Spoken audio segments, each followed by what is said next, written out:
ಮಾಲೂರಿಗೆ ಇದೇ 17ರ ಬುಧವಾರ ರಾಹುಲ್ ಗಾಂಧಿ ಭೇಟಿ. 1 ಲಕ್ಷ ಜನ ಸೇರುವ ನಿರೀಕ್ಷೆ. ಶಾಸಕ ನಂಜೇಗೌಡ. ಮಾಲೂರು ಏಪ್ರಿಲ್ 16 ಇದೇ 17ರ ಬುಧವಾರ ಮಧ್ಯಾಹ್ನ 3 ಗಂಟೆಗೆ ಕಾಂಗ್ರೆಸ್ ಪಕ್ಷದ ರಾಷ್ಟ್ರೀಯ ನಾಯಕ ರಾಹುಲ್ ಗಾಂಧಿ, ರಾಷ್ಟ್ರೀಯ ಅಧ್ಯಕ್ಷ ಮಲ್ಲಿಕಾರ್ಜುನ ಖರ್ಗೆ, ರಾಜ್ಯದ ಮುಖ್ಯಮಂತ್ರಿ ಸಿದ್ದರಾಮಯ್ಯ, ಉಪಮುಖ್ಯಮಂತ್ರಿ ಡಿ.ಕೆ. ಶಿವಕುಮಾರ್ ಸೇರಿದಂತೆ ಹಲವಾರು ಹಾಲಿ ಮಾಜಿ ಸಚಿವರುಗಳು, ಹಾಲಿ ಮಾಜಿ ಶಾಸಕರುಗಳು, ಮುಖಂಡರುಗಳು ಭಾಗವಹಿಸಲಿದ್ದು, ಮಾಲೂರು ವಿಧಾನಸಭಾ ಕ್ಷೇತ್ರದ ಜನತೆ ಹೆಚ್ಚಿನ ಸಂಖ್ಯೆಯಲ್ಲಿ ಭಾಗವಹಿಸಿ ಕಾರ್ಯಕ್ರಮವನ್ನು ಯಶಸ್ವಿಗೊಳಿಸಬೇಕೆಂದು ಮನವಿ ಮಾಡಿದರು. ಸಾರ್ವಜನಿಕ ಸಭೆಯಲ್ಲಿ ಸುಮಾರು 1 ಲಕ್ಷ ಜನ ಸೇರುವ ನಿರೀಕ್ಷೆ ಇದೆ. ಮಾಲೂರು ವಿಧಾನಸಭಾ ಕ್ಷೇತ್ರದಿಂದ 35,000 ಜನ ಸೇರಲಿದ್ದಾರೆ ಎಂದು ಮಾಹಿತಿ ನೀಡಿದರು.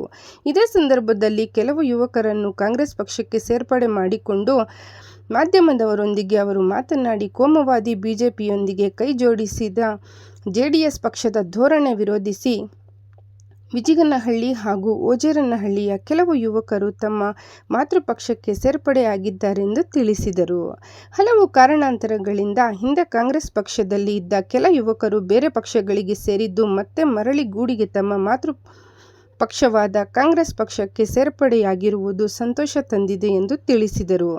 ಇದೇ ಸಂದರ್ಭದಲ್ಲಿ ವಿಜಿಗನಹಳ್ಳಿ ಹಾಗೂ ಓಜೇರನಹಳ್ಳಿ ನಾಗರಾಜ್, ಲೋಕೇಶ್, ರಾಜು, ಬಾಬು ಮುಂತಾದವರು ಕಾಂಗ್ರೆಸ್ ಪಕ್ಷಕ್ಕೆ ಸೇರ್ಪಡೆಯಾದರು.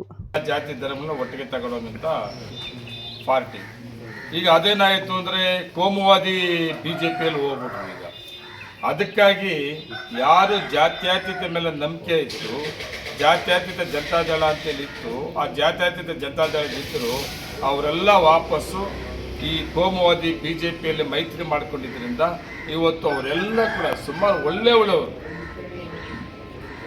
ಚಂದ್ರಗೌಡ ನೋಡಿರ್ಬೋದು, ಅವರ ಮೂಲತಃ ಜನತಾ ಪಕ್ಷದವರು. ಅವರು ಕೂಡ ಈ ಸಿದ್ಧಾಂತ ವಿರುದ್ಧವಾಗಿ ತಗೊಂಡಂಥ ತೀರ್ಮಾನಕ್ಕೆ ಅವರು ವಾಪಸ್ ಬಂದಿದ್ದಾರೆ. ಇಷ್ಟೇ ಅವರಿಗೆಲ್ಲ ಬೇಜಾರು.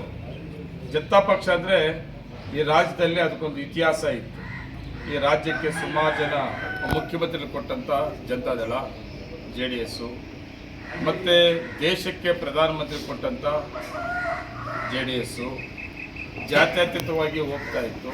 ಅವಕಾಶಗಳು ಕೂಡ ಕಾಂಗ್ರೆಸ್ ಬಿಟ್ಟರೆ JDS ಕೊಡ್ತಾ ಇದ್ರು. ಇವತ್ತು ಕೋಮುವಾದಿ ಅನ್ನೋದೊಂದು ಪಟ್ಟ ಹಾಕೊಂಡಿರೋದ್ರಿಂದ ಇವತ್ತು ಆ ಪಕ್ಷದಲ್ಲಿದ್ದಂಥ ಮುಖಂಡರುಗಳೇನವ್ರೆ ಮತ್ತು ವೋಟರ್ಸ್ ಏನವ್ರೆ ಅವರೆಲ್ಲರೂ ಕೂಡ ಇವತ್ತು ಕಾಂಗ್ರೆಸ್ ಕಡೆ ಬರ್ತಾ ಇದ್ದಾರೆ. ಮುಂದಿನ ದಿನಗಳಲ್ಲಿ ಕಾಂಗ್ರೆಸ್ಸು ನಮ್ಮ ದೇಶವನ್ನು ಆಳ್ತದೆ.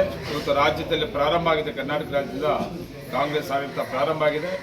ದೇಶದಲ್ಲೂ ಕೂಡ ಕಾಂಗ್ರೆಸ್ನ ಆಡಳಿತ ಮುಂದುವರಿತದೆ. ನೆಕ್ಸ್ಟ್ಗೆ ಅದು ಅಂತ್ಯ ಆಗ್ತದೆ, ಬಿಜೆಪಿ ಅಂತ್ಯ ಆಗ್ತದೆ. ನಾಳೆ ಕಾರ್ಯಕ್ರಮ